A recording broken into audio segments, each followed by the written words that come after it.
Bonjour peuple de Dieu, je suis content de me tenir devant vous ce soir. Nous allons passer des bons moments ensemble. Nous sommes à notre parole d'encouragement. Je suis le pasteur Guy Robert et nous allons travailler ce soir. Je te prie d'appeler les gens de ta maison, ceux qui ne sont pas encore connectés, demande de se connecter, de venir s'asseoir autour de toi afin de partager ces bons moments ensemble parce que le Seigneur a prévu quelque chose pour chacun d'entre nous. Alléluia. Nous sommes dans le mois de la distinction. Alléluia. Nous voulons travailler ensemble. Nous allons voir par la grâce de Dieu tous ceux qui ont été distingués et ce que Dieu a distingué dans sa parole. Oui, la distinction est importante. Nous avons donc comme ça l'histoire de Joseph. Joseph était un jeune homme qui était rendu en esclave, qui était vendu parce qu'il avait dit les choses dans sa maison et cela l'a amené à ses frères à se révolter contre lui et à le mettre en esclavage. Mais Joseph, quand on étudie bien l'histoire, Joseph était un jeune homme intègre, était un jeune homme beau, mais il se distinguait par quelque chose de particulier, par son intégrité. Joseph s'est distingué par son intégrité. Quand on voit le livre de Genèse 39, nous remarquons que quand il était dans la maison de Potiphar, Joseph n'a pas perdu son intégrité.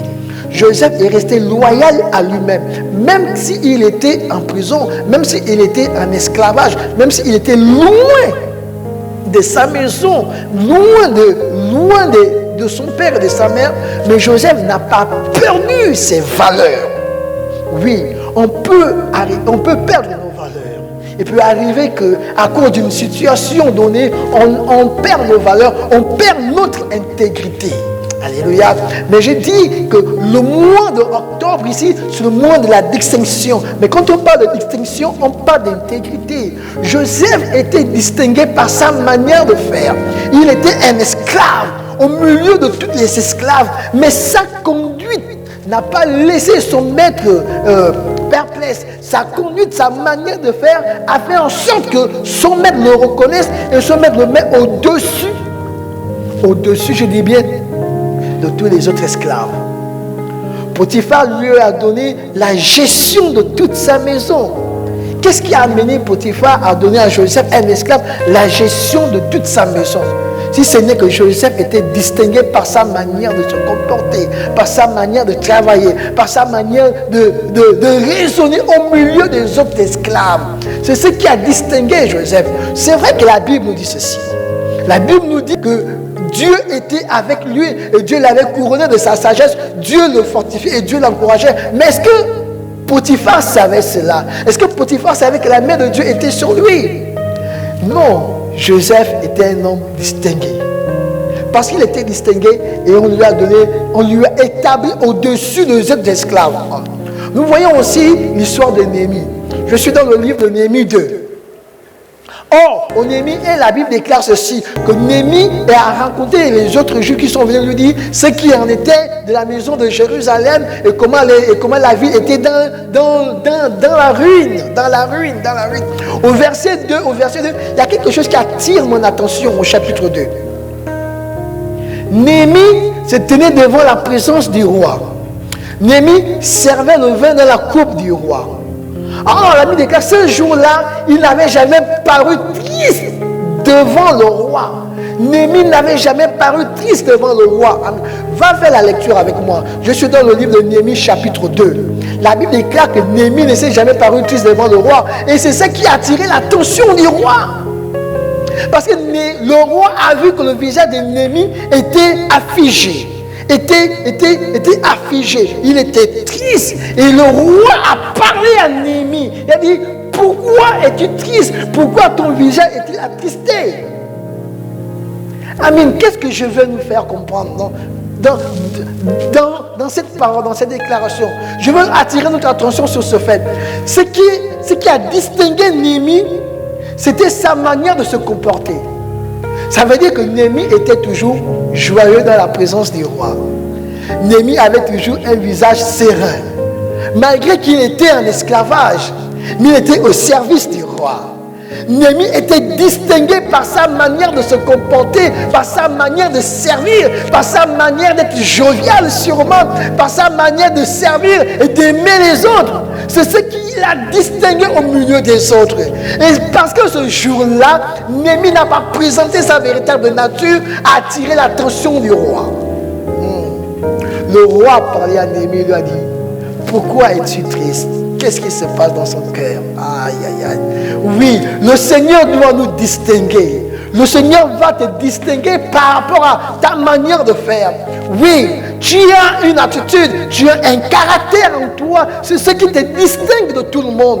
Tu n'es pas tout le monde. Tu n'es pas tout le monde. Tu as sûrement la grâce d'apporter la joie. Tu as sûrement la grâce d'apporter l'amour, d'apporter la paix, d'apporter l'union au milieu de tous ceux qui sont autour de toi. Tu as quelque chose de particulier que l'autre n'a pas, que personne n'a, si ce n'est ça. C'est ce qui te distingue. Et c'est ce qui va te distinguer de la multitude. Et c'est ce qui a distingué Joseph. La Bible déclare que Joseph, à la suite de l'histoire, Genèse 39, Joseph était mis en prison parce qu'il était accusé à tort. Et là même encore, dans la prison, le chef des prisonniers, le chef de garde, lui a remis encore la responsabilité à Joseph d'être au-dessus des autres prisonniers. Ce qui lui a distingué, c'est que Joseph n'a pas perdu ses valeurs. Se distinguer demande courage, demande une rigueur, une discipline. Refuser de se corrompre, refuser de faire comme tout le monde, choisir de faire ce qui est noble et ce qui est jovial, choisir d'apporter la joie et la vie autour de toi. Amen, ce n'est pas tout le monde qui le fait, mais toi tu as cette grâce.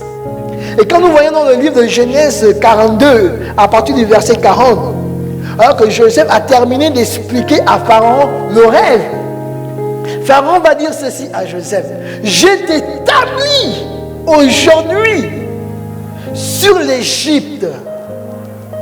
Je t'établis aujourd'hui. Oui, là le Seigneur lui-même va maintenant distinguer Joseph. Oui, quand tu es distingué, il y a une récompense toujours. La manière de faire paye. Ta loyauté paye. Ta fidélité paye. Ta prière paye. Au nom de Jésus. Au nom de Jésus. Sois distingué. Sois distingué parce que tu as une grâce en toi. Et c'est cette grâce-là qui te distingue, qui te met à part. Tu as une sagesse que les autres n'ont pas. Et c'est cette sagesse-là qui va te distinguer des autres. Tu as la facilité d'apporter la joie. C'est cela qui te distingue des autres. Tu as la facilité d'aider celui qui est dans le manque. C'est cela qui te distingue de tout le monde. Et Dieu qui n'est redevable de personne te le rendra toujours, mon frère. Vous savez, notre Dieu est fidèle.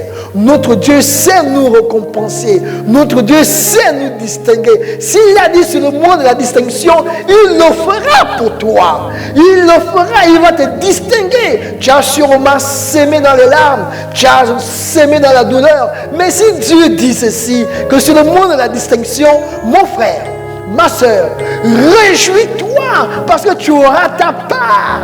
Le Seigneur va te distinguer au milieu de la multitude, au milieu de tous, au milieu de tout ce que l'on entend, de ce que l'on vit en ce moment. Le Seigneur a dit, sur le monde de la distinction, il va te distinguer. Telle est ma prière.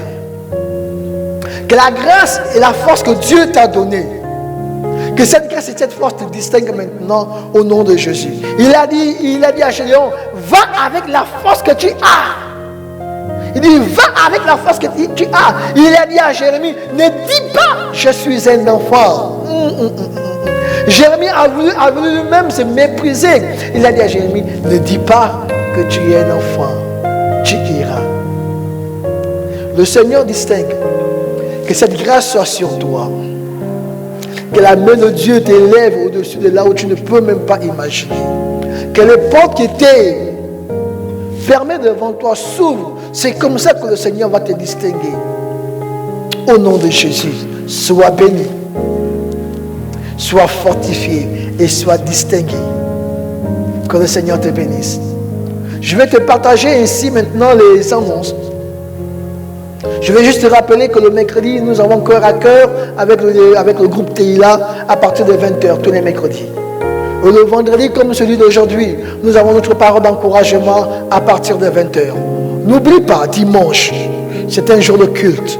Même si nous sommes en confinement, mais dimanche est un jour de culte et nous avons notre culte en ligne. Connecte-toi à partir de dimanche, à partir de 10h jusqu'à 11h. Que le Seigneur te bénisse, toi, et qu'il bénisse ta maison. Au nom de Jésus. Amen.